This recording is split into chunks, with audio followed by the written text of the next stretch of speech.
सुरुमै भन्छु भिजिट भिसामा काम गर्नको लागि भनेर 3 देखि 4 लाख रुपैयाँ पैसा तिरेर कुनै पनि देश जाँदै नजानुस्। तरै पनि यदि तपाईलाई कसैले दुबईको भिजा लाग्यो भन्दै तपाईको फोटो, तपाईको नाम र तपाईको पासपोर्ट नम्बर भएको एउटा यस्तो कागज वा अफर लेटर पठाउँछ भने यो भिजा सक्कली हो या नक्कली हो भनेर कसरी चेक गर्ने भन्ने बारे आज हामी हेर्ने छौं।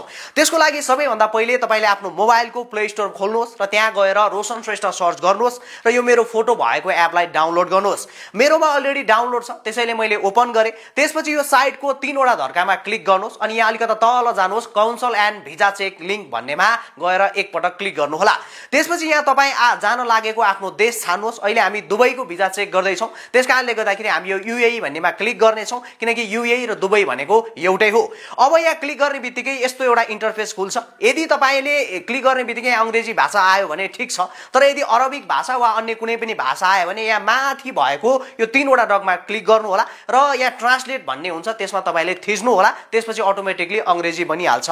यदि भएपछि अब यहाँ माथि जीसीसी सिटिजन भन्ने बक्समा फाइल नम्बरमा टिक भइरहेको हुन्छ। यसलाई पासपोर्टमा क्लिक गर्नु होला किनकि हामीले पासपोर्ट नम्बरबाटै भिजा चेक गर्दै छौं। त्यसपछि यहाँ तल्लो बक्समा सिलेक्ट द टाइप भन्ने छ। यसमा रेसिडेन्सी भन्नेमा टिक भइरहेको हुन्छ। त्यसलाई यो भिजा भन्नेमा टिक लगाउनु होला अथवा त्यहाँ क्लिक गर्नु होला। अब यति गर्ने बित्तिकै यहाँ तल 3 वटा बक्स आउँछ जसमा पहिलो भनेको तपाईको पासपोर्ट नम्बर राख्नुस्। पासपोर्ट नम्बर हेर्नको लागि तपाईले आफ्नो पासपोर्टको फोटो भएको भाग पल्टाउनुस् र यहाँनिर पासपोर्ट नम्बर हुन्छ। वा अघि तपाईलाई माथि दलालले या कुनै पनि व्यक्तिले पठाएको भिजाको पेपरमा पनि तपाईको पासपोर्ट नम्बर मेन्सन गरेको हुन्छ र याद गर्नुपर्ने कुरा तपाईको पासपोर्टमा भएको नम्बर र भिजामा भएको तपाईको त्यो पासपोर्ट नम्बर चाहिँ एउटै हुनुपर्छ। अब यो नम्बरलाई यहाँ राख्नु होला। जस्तै मैले यहाँ एउटा नम्बर राखे, मसँग भएको पुरानो पासपोर्ट छ त्यसकारणले सिधै यहाँ नम्बर मात्रै छ।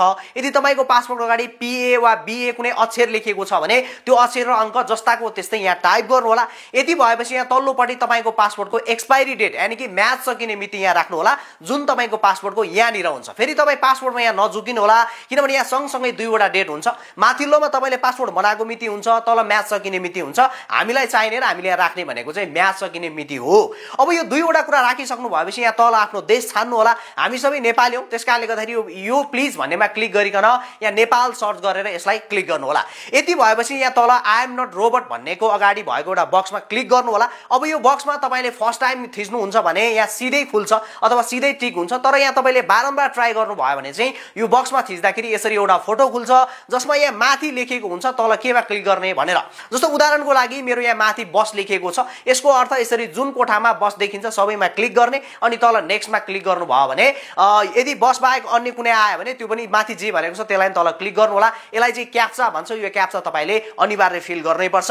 यति गर्नु भएपछि फाइनली यदि दलालले तपाईलाई पठाएको भिजा सक्कली हो भने यहाँ तल यसरी सम्पूर्ण डिटेलहरु देखाउँछ। अब यो डिटेलमा तल तपाईले हेर्नै पर्ने कुरा चाहिँ के हो भने यहाँ इमिडिएट अनफिल्ड नम्बर भन्ने हुन्छ। जस्तो अगाडि यहाँ 205 छ, पछाडी 300 छ।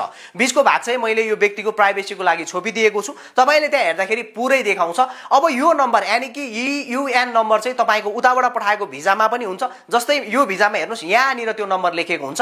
अघि त्यहाँ हामीले चेक गरेको नम्बर र यो नम्बर सेम छ। जस्तो उदाहरण लागि अघि त्यहाँ अगाडि 205 थियो, पछाडी 300 थियो, यहाँ पनि त्यस्तै छ। हो अब यो सबै कुरा मिल्यो भने बल्ल तपाईको भिजा सक्कली हो भनेर बुझ्न सकिन्छ। अनि अब अर्को कुरा चाहिँ भिजा कति दिनको लागि हो भनेर हेर्नको लागि पनि हामीले यहाँ हेर्न सकिन्छ। जस्तै मसँग अहिले भएको भिजा सकिने मिति भनेको 2025 फेब्रुअरी 26 यहाँ लेखिएको छ र यहाँ अर्को के भनेको छ भने त्यही दिन चाहिँ अन्तिम दिन चाहिँ अथवा 26 तारिखसम्म चाहिँ यो देश छाडिसक्नु पर्छ भनेको छ किनकि यो चाहिँ भिजिट भिसा हो। यसको म्याद चाहिँ 26 तारिखसम्म मात्रै छ। यसरी तपाईले आफ्नो भिजाको म्याद पनि हेर्न सक्नुहुन्छ। वा तपाईलाई उताबाट पठाएको भिजा कति दिनको हो कुन हो भनेर हेर्नको लागि यो भिजाको यो माथि लेखिएको हुन्छ तपाईको भिजा कुन हो भन्ने कुरा। जस्तै अहिले मसँग भएको भिजा चाहिँ टुरिज्म भिजा हो र यसको दिन चाहिँ 60 दिन यानी कि 2 महिनाको म्याद छ र यो 2 महिनाको भिजिट भिसा हो। तर यदि तपाईलाई पठाएको भिजा नक्कली हो भने चाहिँ यहाँ तल नो रेकर्ड भनेर आउँछ। जसरी अघि हामीले त्यहाँ क्याप्चा फिल गरेर सर्च गर्दाखेरि डिटेल देखायो सक्कली भिजाको, नक्कली हो भने नो रेकर्ड आउँछ। उदाहरणको लागि एकैछिन हेर्नु है त। मैले यहाँ माथि जान्छु यसरी गएपछि अघि लेखेको पासपोर्ट नम्बरको एउटा अंक मिस्टेक लेखिदिन्छु। जस्तो उदाहरणको लागि मिस्टेक लेखिसकेपछि अब यहाँ सर्च गर्दाखेरि यहाँ नो रेकर्ड आउँदैन। हो तपाईले सक्कली हो या नक्कली हो भनेर अब भिजा यसरी सजिलै मजाले चेक गर्न सक्नुहुन्छ। तर म फेरि पनि भन्छु 3 देखि 4 लाख रुपैयाँ तिरेर दुबई जाँदै नजानुस् किनकि तपाईलाई पठाएको यो भिजा सक्कली नै भए पनि त्यहाँ लगेर 2 देखि 3 महिना एउटा कोठामा थन्क्याएर काम नलगाएर फेरि नेपाल फर्काइदिएको धेरै घटनाहरू भएकोले गर्दा फेरि पनि दोहोर्याएर तेर्याएर भन्छु काम गर्नको लागि भिजिट भिसामा कुनै पनि देश जाँदै नजानुस् र खास गरी दुबई भन्ने देश त जाँदै नजानुस्। नजानुहोला। अब यसै गरिकन हामी अन्य देशको पनि कुन देशको भिजा कसरी चेक गर्ने, जसरी आज हामीले दुबईको अर्थात् युएई को चेक गरेर देखायौं, हरेक देशको हामी एउटा यसरी भिडियो बनाउनेछौँ। प्रतीक्षा गर्नुहोला, तपाईको देशको हामी यहाँ देशहरू पनि लिस्टिङ गर्नेछौँ। र म फेरि पनि भन्न चाहन्छु, यो एप तपाईलाई कस्तो लाग्यो तपाईको विचार कमेन्ट गर्नुहोला र गुगलमा गएर तपाईले रेटिङ दिन सक्नुहुन्छ, रिभ्यू दिन सक्नुहुन्छ र तपाईको साथीहरूलाई पनि यो एपको विषयमा भन्न सक्नुहुन्छ। दुबईको विषयमा अब मलाई लाग्छ कुनै पनि कन्फ्युजन छैन। म फेरि पनि भन्न चाहन्छु, भिजा सक्कली भए पनि तपाईलाई त्यहाँ लगेर 3 महिना भेडा बाख्रा जस्तो एउटा कोठामा लगेर कोच्याएर राख्ने अनि काम नदिने, लास्टमा तपाईको 3-4 लाख पैसा पनि स्वाहा, तपाई पनि नेपाल फर्किनु पर्ने या तपाईले त्यहाँ इल्लिगल बनाइदिन्छ। त्यसकारणले दलालहरूको चंगुलमा नफसौं। यदि फसिसक्नु भएको छ भने भिजा यसरी चेक गरौँ। यो भिडियो कस्तो लाग्यो त तपाईको विचार कमेन्ट गर्नुहोला।